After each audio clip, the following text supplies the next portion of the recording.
this gets into the point of why overcoming confirmation bias is so hard. It's because it just feels so risky. It sounds fun when someone else is doing it, but who has time to do it? And nobody likes uncertainty. We all want to do something predictable. Hello, and welcome to the Decision Education Podcast, where we talk to a range of fascinating experts who share tips on all things related to decision-making. I'm your host, Annie Duke, co-founder of the Alliance for Decision Education, the nonprofit organization leading the growing call to ensure decision education is a part of every student's learning experience, because we believe that better decisions lead to better lives and a better society.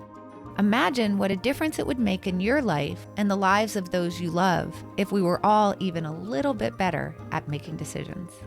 This podcast is for you, the adults, who are already out in the world making thousands of decisions every day and who want to get better at it.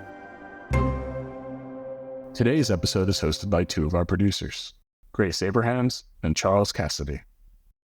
We're excited to welcome our guest today, Dr. Woo-kyoung Ahn. Woo-kyoung Ahn is the John Hay Whitney Professor of Psychology and the Director of Thinking Lab at Yale University. Woo-kyoung devised a course at Yale called Thinking to help students examine the cognitive biases that cause so many problems in all of our daily lives. It became one of the university's most popular courses. Woo-kyoung shares some key insights from her years of teaching and research in her recent book, Thinking 101. Welcome, Woo-kyoung. Hi, thank you for having me here.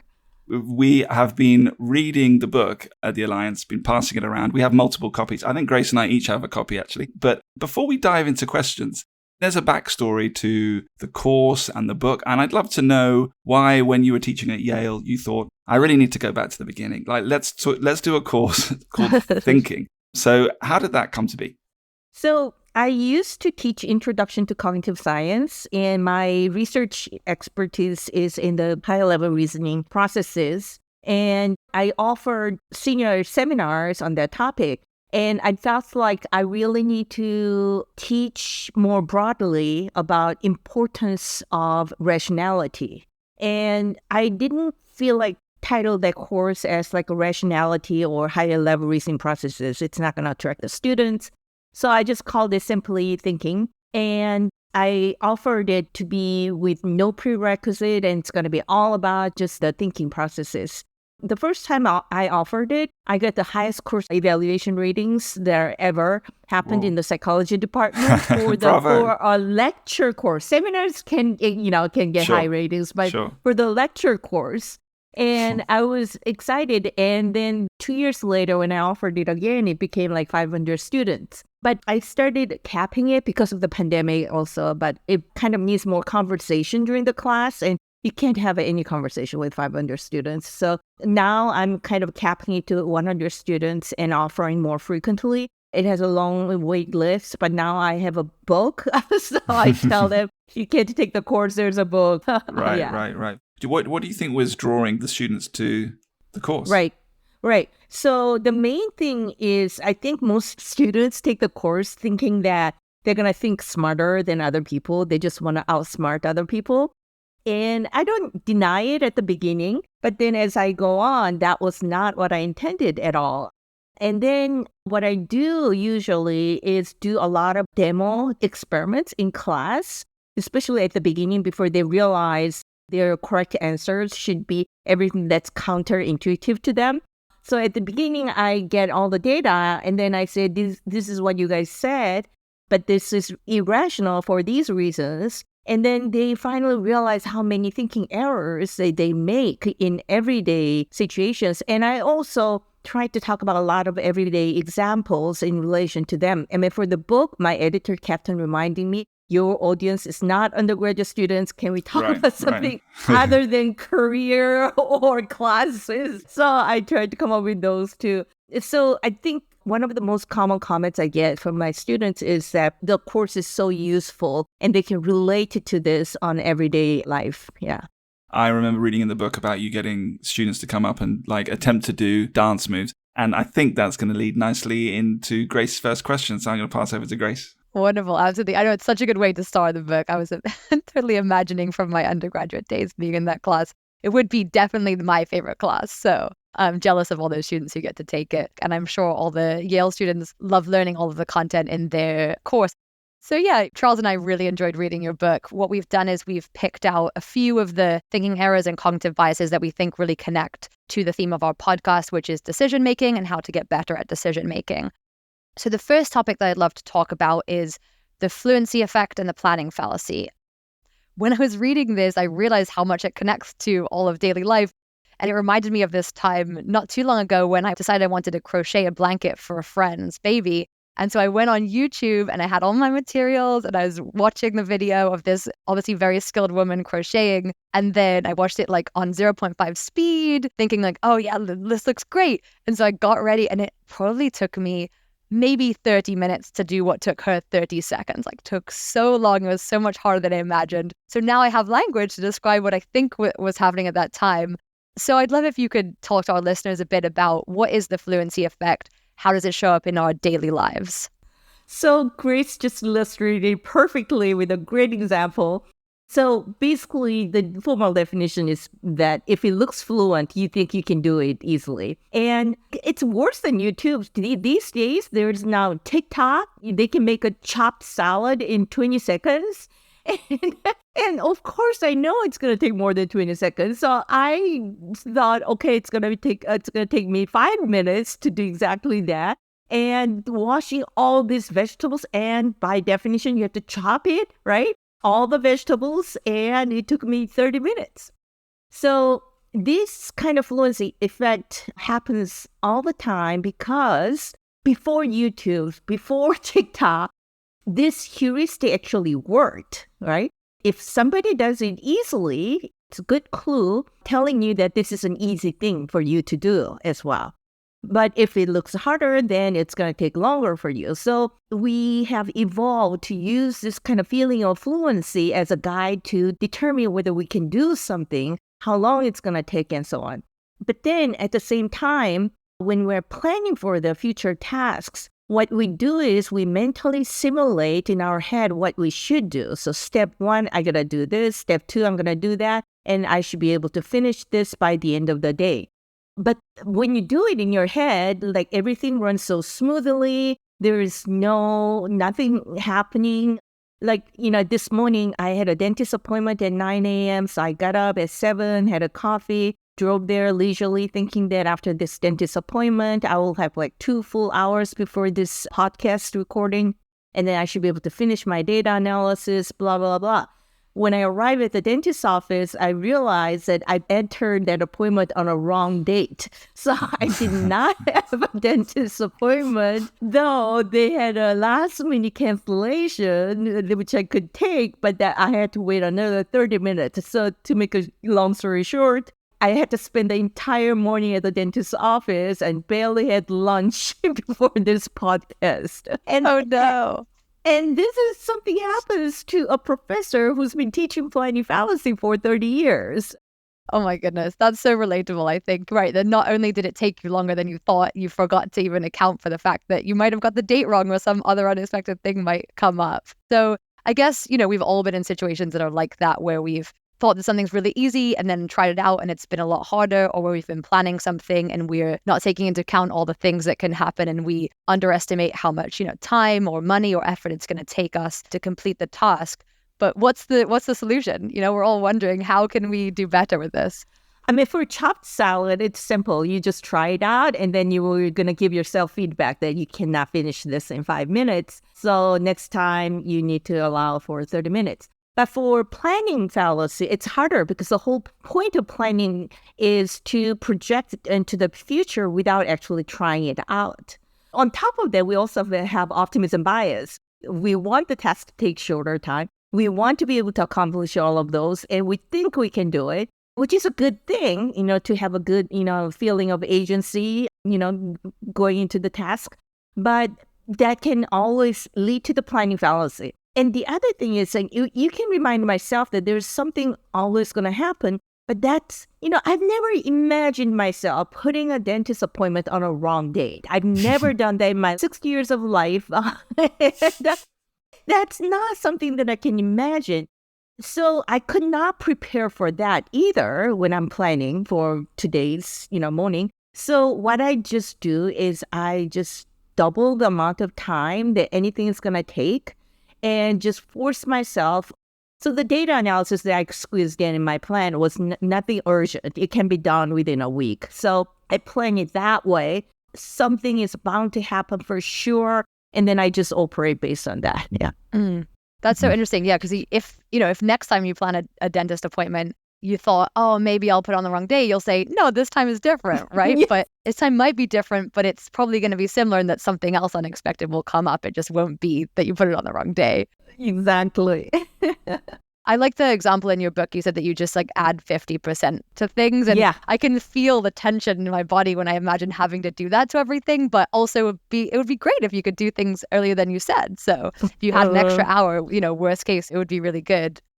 I think you also gave an example in the book that we sort of imagine that if we chart out like these are the exact steps that we would be more accurate. But that I think, does that do the opposite? Yeah. So sometimes you can have a micro plans, right? Okay, it's going to take me 21 minutes for me to get to the dentist's office and all these things, right? And my hygienist, she's usually punctual. And then the doctor should be there and I should be back home by 10:35, blah, blah, blah, blah. But then when you do that, it actually creates more illusion of fluency because, how wrong can it go, right? And of course, on top of my error, there was also graduation on campus today. Oh my goodness. Which I did not realize. So there was a lot of things happened today. And maybe they will next time you have a dentist appointment. They just may not be the same thing. Exactly. I didn't get the wrong day with a dentist appointment, but I actually went to the cinema and I went to sit in my seats in the cinema. And there were some people sitting in the seats and I was about to say, oi, what's going on? These are my seats. It was the wrong day. I bought tickets for the previous day. So my seat was empty the previous night for the same show. I just didn't turn up. So yeah, it happens to the best of us. So the next, we obviously can't get into all the biases that are in the book, but the next one that I wanted to talk about, you say in your book, I believe this is the worst of the cognitive biases that I'm aware of. So we've got to talk about this. So this is the confirmation bias. I think you even mentioned it before we started the recording, so it's very prevalent, very powerful and pernicious. So maybe if you could just start by telling us what it is and maybe how it can affect our decision making. Right. So confirmation bias is famous and notorious. Right. And it's basically tendency to confirm what you already believe, right? But what most people understand confirmation bias isn't what it actually is. So most people think that it can only happen to those who are stubborn or self-righteous or some weird people. So if you're a conservative person, you may think that only liberal people commit confirmation bias. If you're a liberal person, then you may think only the conservative people commit this bias, and so on. But it can happen to anybody almost every moment. So for example, I drink coffee first thing in the morning, and I do this to wake myself up. And that is a confirmation bias that I'm committing every morning because I might be able to wake up without coffee, but I've never tried that in my life. Since I started drinking coffee.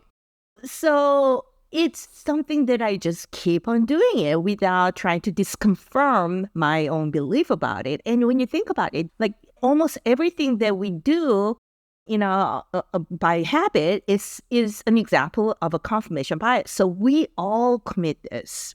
And what is wrong with this?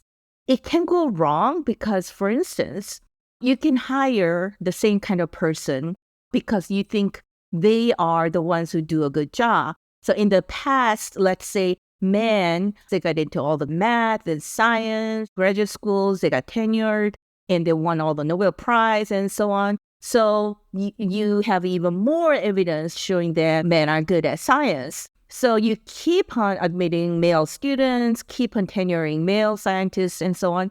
So it gets into this vicious cycle. So that's where things can go wrong. Just look at the coronavirus, right? It was majority of the people who developed the vaccine was female scientists.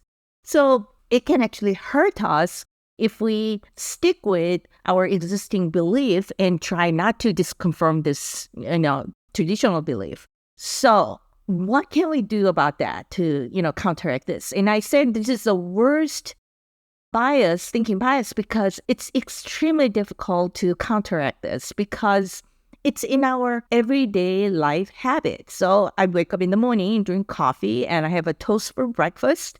And I go to school, taking the same highway, same route, and so on. It's exactly the same pattern every day. And it kind of works for us because we don't have to think about trying to disconfirm our beliefs every day and at every moment of our life. So, for example, in the morning, I could, wonder, okay, which route do I want to take to get to my office? Maybe I should try something new. So who knows? I might discover some more interesting cupcake place or something. But yeah, that's too much time, right? Right. I read in your book with delight about a guy at Google. Yeah. Tell us about this app. It was, everyone I've told thinks it's kind of crazy, but very intriguing. And I'm not, tell us about that. Yeah. So he was, I don't know whether he still works at Google, but he was basically a computer scientist and he was developing apps, and he realized his life was so predictable in San Francisco. So he decided to try some new app where it kind of finds a random place in San Francisco and calls a Uber for him. And he does not know where this Uber is going because the app that did it. And then it just takes you there, and then, you get dropped off. And the first time he tried that, he was dropped off in front of the psychiatric emergency room or something. And he loved it because of this, surprisingness, right? So he made it into an app, and the app is picking this random events from Facebook and takes you there. And then he just end up having like White Russian with the Russian people, or he was attending some retired psychology professor's birthday party, or, and he makes all these new friends and some weird places he never thought about going. And when I read about him, he has a TED Talk and he's pretty famous. But I always told my students that I'm going to try this during my leave. And Right. of course, I've never tried it. This gets into the point of why overcoming confirmation bias is so hard. It's because it just feels so risky. It sounds fun when someone else is doing it, but who has time to do it? And nobody likes uncertainty. We all want to do something predictable. And so going back to the scientists, when male scientists have been doing a great job so far, it feels so risky to try hiring female scientists. And that goes into all sorts of like racism and ethnicism, everything that we see, all the society problems. So my suggestion in the book is they're twofold. One is we can't play that app that takes us to some unknown places, but maybe we can try that kind of app on a smaller scale. So when you go to a Chinese restaurant, you can ask for a Chinese menu and then just randomly pick a menu from there, not knowing what that could be, right? That sounds so much fun. I want to do that. Yeah. That's doable too. I agree. Exactly. That kind of doable thing. Or what I do is I try a new recipe every week. I stick with that. And then it's actually, of course, and not everything is great, but it's kind of just fun. And Right. my husband is all in this game too. So that works out fine. So you can do all that at the individual level. But then at the societal level, since people are not going to commit to a big scale, risky actions, maybe it's the institution that should provide some kind of incentive to the people. So at Yale, where I work, if there is a very promising minority faculty candidate, then Yale would just create a new faculty line for us. So it's like a win-win situation for us. We're not losing any faculty line, and we can also, take a chance with someone who had never hired before. There was a study you talk about in your book, which I think is really interesting. It was about depression, and you, as is often the case in many psychological studies, you tricked the people you were studying with. I don't know why anyone signs up for a study, because there's always tricks involved. But the way the question was framed had a big impact on the outcome. I'd love if you could just tell us a bit about that. Well, not all psychology experiments involve tricks and deception. This one did, and we had to debrief the participants later and Sure. everything. So they're the volunteers who agreed to receive a package from us. So they gave us a mailing address, and then we sent out this package that contained two things. One is a small amount of mouthwash, and they had to rinse their mouth first and spit it out. And it also had some little test strip, and after they rinsed their mouth with the mouthwash, they had to put it under their tongue and enter the color change they noticed in the test strip during the online experiment. And unbeknownst to them, the mouthwash contained a lot of sugar in it, and the test strip was actually a diabetes test strip. So for everybody, the color changed in front of their eyes. But then we told them that this is a saliva test that serves as a proxy for measuring whether they have a genetic risks for major depression. And we told them what the symptoms are, blah, blah, blah. And then after they enter the color information onto the online experiment, participants are randomly assigned to one of the two conditions. In one condition, they're told that, oh, that means you don't have a genetic risks for depression. The others were told, you can guess, yes, that means you have a genetic risks for major depression. And after they received this feedback, they were asked to answer some questions that are developed to measure their levels of depression. And it is a very simple task. It's just basically assessing what their past 2 weeks were like. So how sad were you? How depressed were you? How pessimistic were you? What is your appetite, your sleep? And 14 is considered as like a cutoff for when clinicians classify them as people with moderate depression. And those who were told that they don't have a genetic risk had an average of 11, which is significantly lower than 14. So on average, people are not depressed. That's what that means. But then when they're told that they have genetic risks, their score was significantly higher than this cutoff of 14. So in other words, we could create the depression in 3 minutes, literally 3 minutes. And the reason why this is an example of confirmation bias is that when they're thinking back, they must have retrieved only the sad events to fit with this genetic feedback they just received. Or even if some events were kind of ambiguous or neutral, they could have interpreted it as depressing events. I was alone, probably that was pretty, depressing events for me. So, confirmation bias happens to almost everybody, right? And secondly, we need to be really also careful about this, genetic feedback that we just give out to these people all the time. And you just pay like $200 and you can get the whole thing. And if it had been phrased differently as like you were checking whether they had genetic predisposition to like an upbeat temperament, to being, I don't know what the opposite of depression would be, but it could have in 3 minutes created that as well, arguably. Yeah. Yeah. The genes for happiness. You are, right. You are genetically wired to be happier than a normal average person. Right. Yeah. Do you want to know the truth or?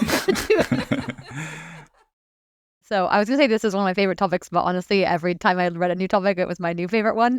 So a big part of making a good decision is not just seeking out an example or anecdote or asking your friend what their experience was, but, using data and statistics. So for example, like if I was to buy a car, you can either ask your friend what do they think of their car or, see reviews of people who are the same family size as you or who live in Philly and have to deal with Philadelphia parking, for example.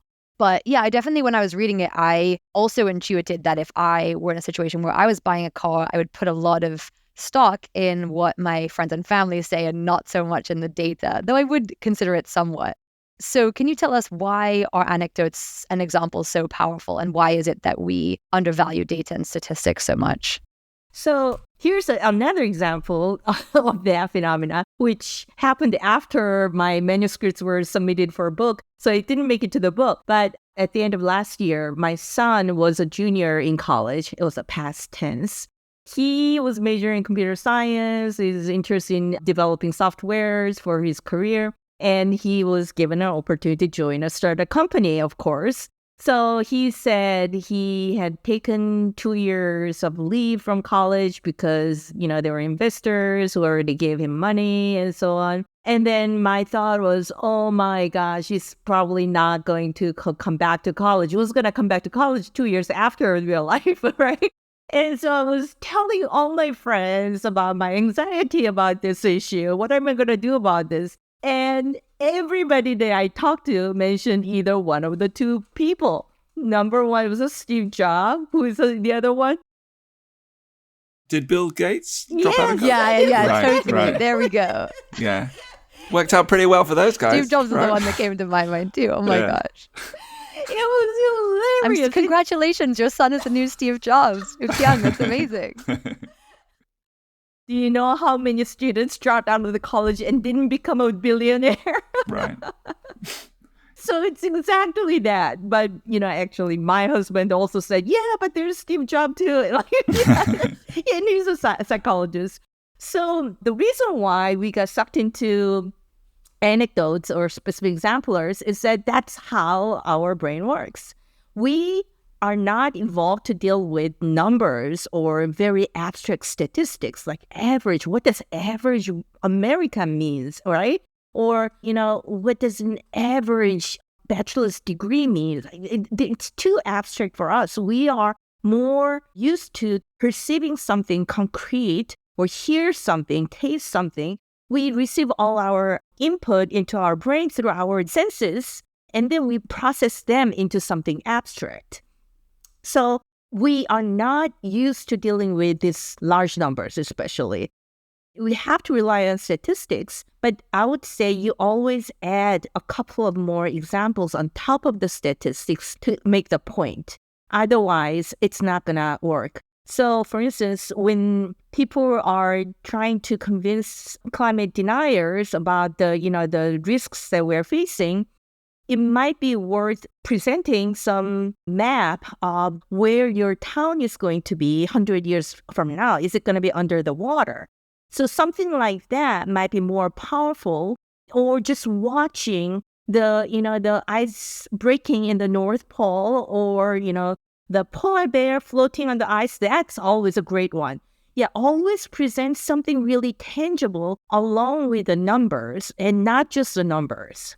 That's so interesting also, because I feel like it's a difference if you're the consumer of the information, in which case you want to seek out the data. But if you want to communicate the information, you want to use the data, but also examples, because those are the things that really stick in people's minds. In your book, you mentioned several different rational principles. And I think you were arguing that one of the reasons that we struggle with data and statistics and why anecdotes loom so much larger in our mind is because we really struggle with some of these concepts. I think it was law of large numbers, regression toward the mean, and Bayes' theorem, which, by the way, I've never understood Bayes' theorem. And you were right. You have solved the mystery of how to explain it to people who are not experts in this field. So thank you for that.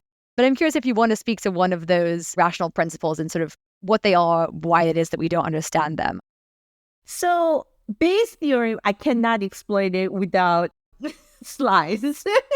Read Thinking 101, listeners, if you want to understand Bayes' theorem. We can skip that one. They can buy your book. Yeah, because it has to have a formula, and I have to actually prove with the numbers. But we can try the regression to the mean, which is, so when someone performs really, really badly, or someone performs really, really, superbly, then next time they try the same thing again, they tend to regress toward the mean. Even though it's not like they became arrogant, it's not like they became more motivated, it's not like that. It's just a purely statistical phenomena. And the reason why that happens is in anything that we do in life, there are always random errors happening. Oh yeah, the tennis player who just dropped out of the French Open, he got injured, right? But what that also means is that up to that point, he could avoid those injuries. I'm not saying that he's, an excellent tennis player just because he was lucky. That's not what I'm saying. But in some sense, statistical sense, he was lucky in the sense that he didn't get injured that seriously. But, people don't always have that kind of luck all the time. And, the lucks these random events are, by definition, they're randomly distributed. So when they keep on doing it, when they're at the top, bad luck can happen. And then it looks like they're performing worse afterwards. So it's that kind of thing that's really hard for us to grasp because we don't see these random events. We don't think about statistics or probabilities. So we tend to rationalize it when bad things happen. And people have all sorts of other biases that allow them to rationalize all these things so beautifully. So when someone catches COVID, right, it's purely random bad luck. But then maybe secretly when you hear your friend getting a COVID, you might think that, what did he do wrong? Right? What do you mean? I've never had that thought. Never. What did they do wrong? Right? That's called a fundamental attribution error. We tend to blame on the person first. So, yeah. I was just going to add that one of the interesting aspects of that is, say you have bad performance of a team or a bunch of students, and, it would regress to the mean. But often it's when it's gone bad that we introduce something to try and remedy it. And then it gets better and you assume, well, it was because of that intervention we did. But you could have done nothing, potentially, and it would have regressed anyway. So it could get really murky. How can we sort this out in a clever experimental design, right? The way to do is you have to have two groups of students who both perform badly at the beginning. And then only one group gets intervention and the other doesn't. And they both take the test again. And then if there's an additional increase beyond this regression to the mean, then we can say that was an intervention effect. Yeah. Mm-hmm. That's really interesting. And I think that must be pretty common, especially if you think about in a school setting. There's definitely a lot of impacts of that. Another place that this comes up is job interviews. And I know you mentioned that in your book that, if we interview, we're actually interviewing for a position in our department right now, so this is super relevant. If we interview, let's say 20 people and we pick the best one, he or she, when they start the job, are likely to be not as good as they seem, just because that's probably the person who it's their birthday and it's great weather outside and they are not sick and they, just found out in their current job that they got a raise and they're just in a great mood. So we're sort of capturing them at the peak of their performance, and actually most likely they're going to regress toward the mean at least somewhat. You suggested in your book that maybe not interviewing is the way to go, but I can't bring myself to do that. So maybe you said also interviewing many times or seeing a candidate in a lot of different situations might be better. Is that correct? And could you tell me more about that? Yeah. Probably doing it multiple times, then you can get a more average picture of the person. And there are many tricks you can use. I don't know whether you guys ask for recommendation letters. And letter writers really are reluctant to say bad things. So I just call them up. I just pick up the phone and, okay, this is totally, it's not going to go anywhere. And then I ask like really important questions. Have you seen the person doing this or that and so on? And the thing about recommendation, the letter writers or their previous colleagues is that they had multiple samples of this person. It's just not just one interview. So they are the perfect person to ask. I'm a positive person by nature, but now we're talking about the negativity bias. What is negativity bias? And I'm kind of interested to know why we do it. Like, it seems counterproductive. So what is it and why do we do it? As usual, I'm starting out with an example. Right. Let's say there are two Chinese restaurants that you're considering going for dinner tonight, and you searched their reviews, ratings, and they both received average ratings of 4 out of 5. But then you start reading the reviews, and the restaurant A had a average of 4 because almost everybody gave 4 stars to that restaurant. There's nothing really, amazing or spectacular, but there's nothing really bad either. But let's say another restaurant B, had a 4 out of 5 ratings because majority of people actually gave 5 stars to this restaurant. But then there are some killer reviews. There are like 1, 2, and 3, a few of them. And you read their reviews and it says something like, oh, the service was horrible, or there was hair in my dish. And, so even though there are all these 5, majority of people raving about this restaurant, that hair that did it. So you might end up going to the first restaurant that almost everybody said, it's okay restaurant. And that is exactly the negative bias. Even though overall they're the same thing, we tend to give more weight on the negative information. Why are we so sensitive to negative information? It might be because, this is just like my theory, it's not really scientifically based. We might have evolved during the time when resources are not that abundant around us. So we could be happy about some positive things, but we should be more sensitive to any kind of loss or negative or any kind of a hint of a threat. So we might be overfiring at this kind of negative information. Right, because I suppose if you're really on the edge, then one negative experience can push you over the edge. Right. So it doesn't matter if you miss a few positive experiences. Yeah, that makes sense.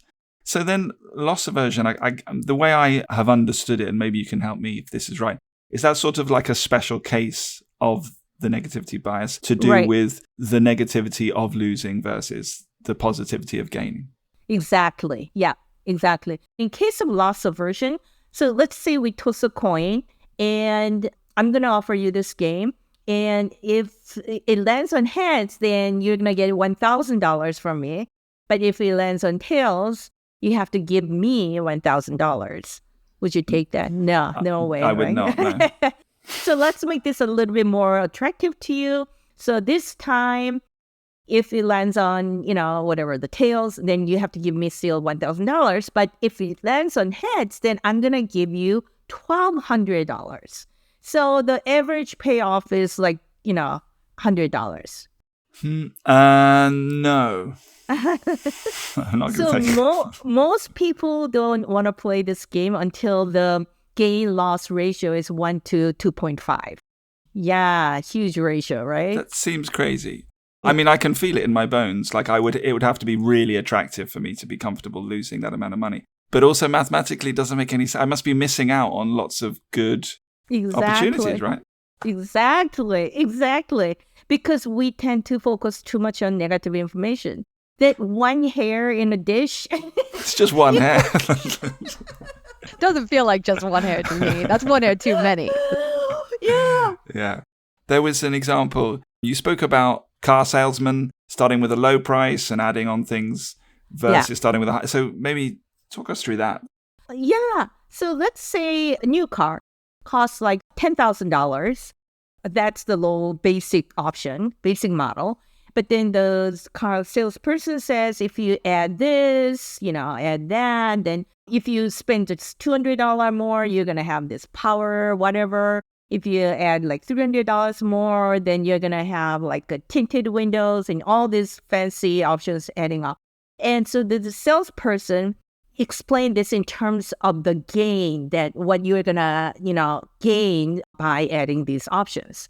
But then the other salesperson can start out with $15,000 for the full option model. If you add everything, then you're going to have this.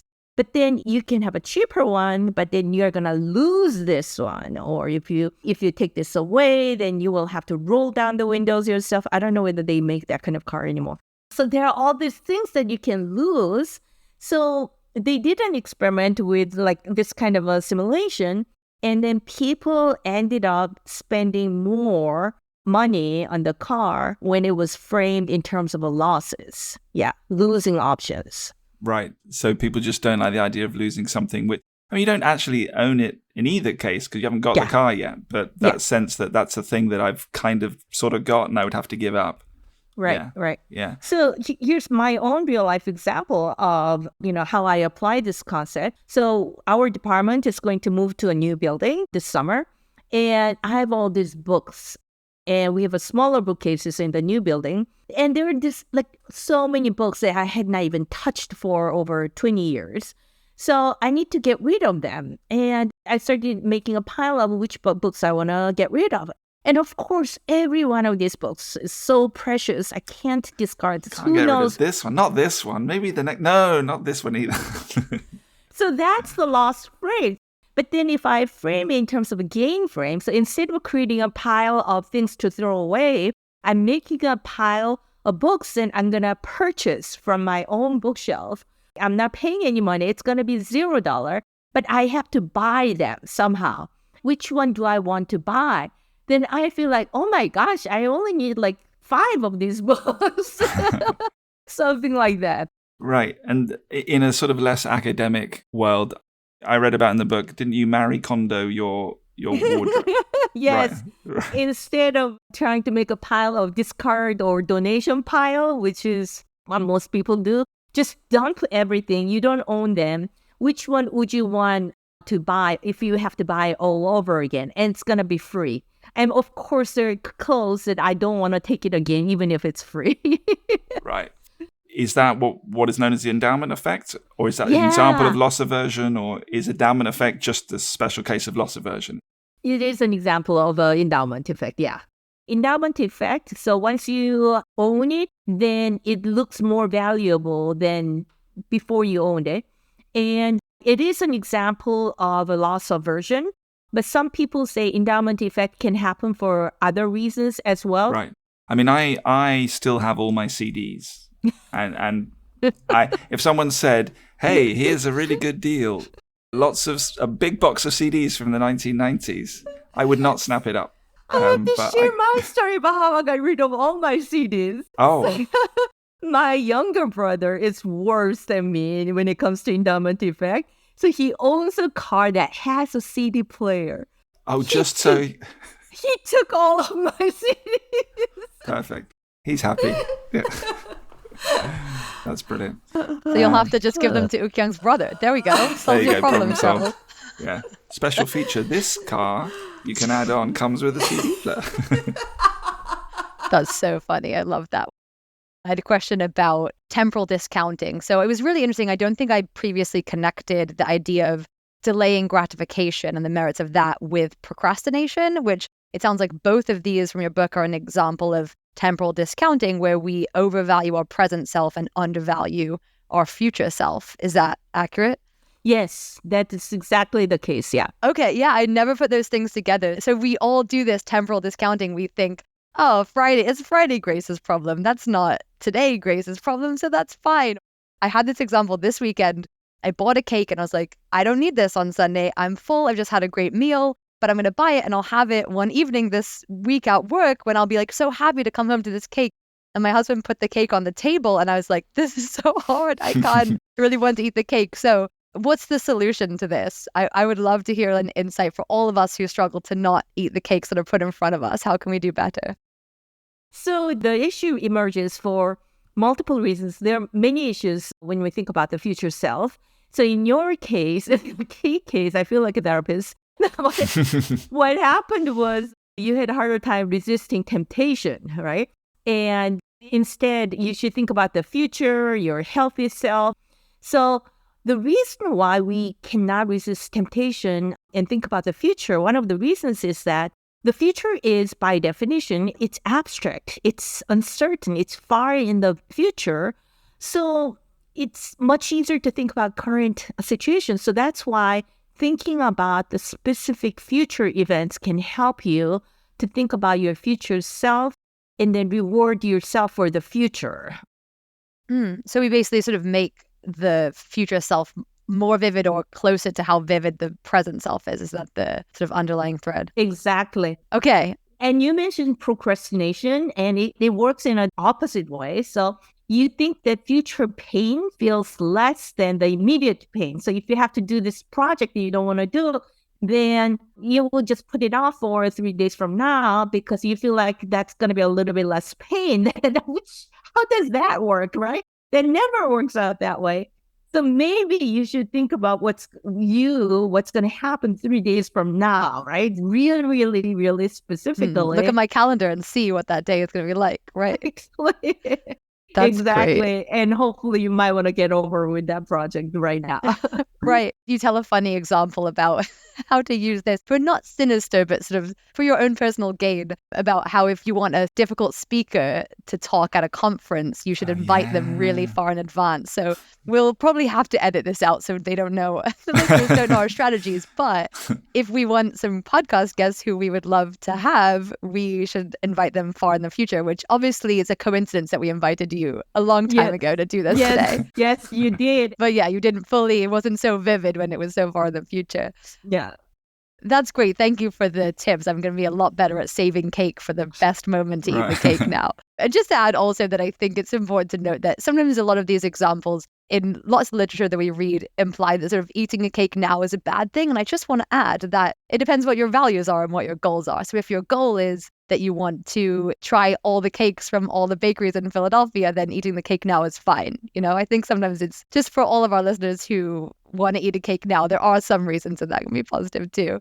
I was just going to add on to that. Something Grace and I both appreciated in that delayed gratification chapter was at the end of the chapter, you do add a bit of a counterweight. You say a lot of young people have, they have such programmed lives. They need to get this on their resume and, they must sort of deny their present self at all times. And you do make a point of saying, your present self, merits some fun and enjoyment as well. So I really appreciated that sort of balance in the book. Yeah. So that's one demo experiment that does not work with Yale students in my class. So I asked them, do you want $100 for right now or $125 3 months from now? The correct answer should be you want $100 right now, right? Right. Okay. But Yale students, they say, yeah, wait for 3 months. Wow, that's how they've got to where they're going so much. Exactly. And then, so it is almost sad to show this back. So I tell them, look, this experiment is not going to work. I'm not going to even try on with you. So what I do to them is that think about how they felt about getting into Yale when they were in high school. Didn't you feel like everything is going to be like smooth right after that? Once you get into Yale, you just need to put up with everything up to that. But as soon as you get the admission letter, everything will go smoothly. Your life is all set. Didn't you think that? And they all laugh out loud. They all laugh. And that was all that I needed to tell them about what was wrong with living for the future. Right. That makes sense. Just a slightly broader question. Like what we focus on at the Alliance is sharing tools and strategies based on, evidence from cognitive science, decision science, sharing those with young people so they can make decisions which align better with their values. And one part of it is nurturing dispositions that are important, because if you're aware of all the tools, but you're not motivated really to employ these kind of tools to make better decisions, then the tools themselves aren't going to be that useful. So I just love if you could share some of the sort of mindsets or broader dispositions that you think it's helpful for people to have if they're going to be more effective decision makers. Probably one of the reasons why some people might not be motivated to overcome the thinking errors is that they might think that it doesn't happen to them. And that's called not me bias.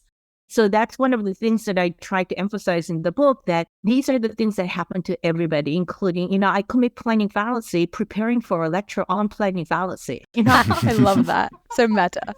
Yeah, it happens to everybody. But the other part that I want to emphasize here is that it doesn't get fixed right away. Just because you read about this, it's not like you can, fix it right away. You have to practice continuously. You have to talk about it. You have to talk with other people in a constructive way and practice it. Yeah. You speak in the book about seeking other people's perspectives, again, saying also being humble around that we also can fall prey to these biases. So I suppose intellectual humility seems to be a part of the package. Yep. Yeah. Exactly. There's a research on wisdom, which I didn't get into in the book, but there are many dimensions of wisdom. But number one dimension is intellectual humility. Yeah, that I can be wrong. But one thing I want to add is that some people ask me whether that would make us anxious about everything. It's not like believing I'm wrong. It's like I can be corrected. My belief currently is the best belief I have, but I can be corrected. I am open-minded. That's all that is. We like to know what guests are working on. So if there's something that's coming down the pipeline, you can give us a sneak preview of. Yeah.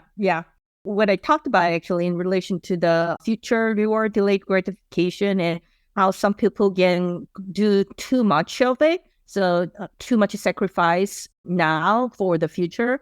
Persistence, believing that your mind can grow and change. All these things are very, very important, especially for people who don't believe those.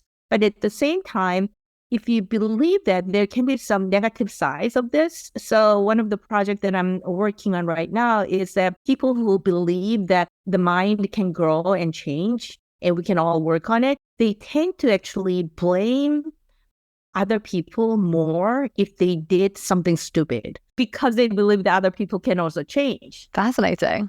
Because that's, this is unpublished data. So that's the data that I was going to analyze. This podcast is holding up the release of that data.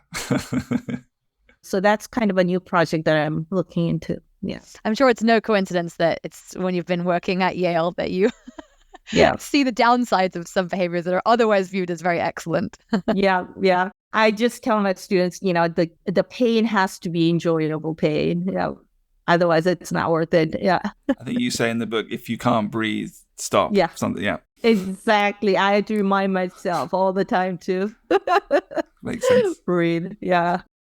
So first off, we've talked a little bit about what decision education is. And decision education, amongst other things, includes recognizing and resisting cognitive biases and also things like intellectual humility. So it really connects a lot to the work that you've been doing. So with that in mind, what impact on society do you think that there would be when the Alliance succeeds in its mission to get decision education into schools so that it's part of every student's learning experience? I think people might become happier. Not just the society, but the people themselves would be happier. Yeah. How miserable is it to believe that you have to be always right? Just say, I can make mistakes. Just don't take yourself too seriously sometimes, right? We are all human beings. And here are the errors you can make. And it's not just others who make these mistakes. It's you. You can also make the same mistakes. So be more respectful to other people and have a better relationship as a result. That's wonderful. I love that answer. I was so curious when you said happier, like which way you would take it. But yeah, the idea that it allows us to fail in a safe way because we're all playing the same game and we all have the same, thinking errors that we make. And yeah, you can notice them in yourselves, which gives you intellectual humility, and notice them in others, which gives you a little bit more empathy for them. Yeah, that's wonderful. Thank you for sharing that. If you could pick one decision-making tool to pass down to the next generation of decision makers, what would it be? One decision tool is always think about the other alternatives. So that would be basically directly related to the confirmation bias. I'm just full of stories. So here's my last story. Please, I love them. And this was not in the book either. So during the lockdown and pandemics, I was teaching over Zoom in sweatpants and leggings, and refrigerator was just downstairs, and there was a bed. I can always take a nap anytime. And I knew I was going to gain weight. So I was prepared. So I went on the treadmill and exercised 3 times a week. And then a year later, I still gained 10 pounds. And immediately I thought exercise is totally useless, right? I should have gone on with the diet. And then it took me 24 hours to realize that was an example of confirmation bias. I gained 10 pounds with the exercise, but if I had not done the exercise, I might have gained 20 pounds. That's fascinating. It's always that kind of alternative that you have to think about before you convince yourself that you are right. So your exercise might not have been useful, but I don't have a data about what would have happened during that time if I had not done the exercise. I could be still wrong about it. Fascinating. That's a great example because, yeah, I can imagine being like, why did I spend all this time exercising when it didn't work? But it did. It may have achieved what you wanted to an extent. So the next question is about what book would you recommend? And we are going to be recommending Thinking 101 because I absolutely loved it. We're going to recommend it to our work book club, I think. I'm already going to recommend it to many family members who wonder, what is it that you do and why is it important? And I can say, this is the basics. This is why it's really important and how it impacts our daily lives. So I guess other than your book, what book would you recommend as priority reading for listeners who are keen to improve their decision making? So any book by Malcolm Gladwell. He just really writes it at the right level. Paul Bloom used to be my colleague at Yale. Any of his books is just fun and great book to read. He recently has a book titled Psych. So that's also a great book about human psychology. Fantastic. Some great recommendations. This has been wonderful. Thank you so much for coming on the show. If listeners want to go online and learn more about your work or follow you on social media, where should they start? They can email me always. It's just my name with the first name dot the last name. So WOO-KYOUNG.AHN at Yale.edu. That's it. and they can email me. It would be actually better if they read the book first. The answer might be in the book. Yeah. Don't just email Woo-kyoung if you have a follow-up question. Read the book first, and if it's not there. So that's the best way to contact me. Yeah. Great. And I think you have a website as well. Yeah, I have a website, but the papers that are there are all technical, with lots of statistics, no anecdotal reports. Sounds good. The fun stuff is in the book. Got it. Yes, exactly. Wonderful. So for any books, articles, or podcasts mentioned today, check out the show notes on the Alliance site, where you can also find a transcript of today's conversation. Thank you so much, Woo-kyoung, for joining us. This has been an absolute pleasure. Really good fun. Thank you so much. Thank you so much for having me. This was a great conversation. Here at the Alliance for Decision Education, our mission is to improve lives by empowering students with essential skills and dispositions for making better decisions. We're spearheading a national movement to ensure that decision education is part of every student's learning experience. Through this podcast and other initiatives, we're raising awareness about decision education, and we'd appreciate your support.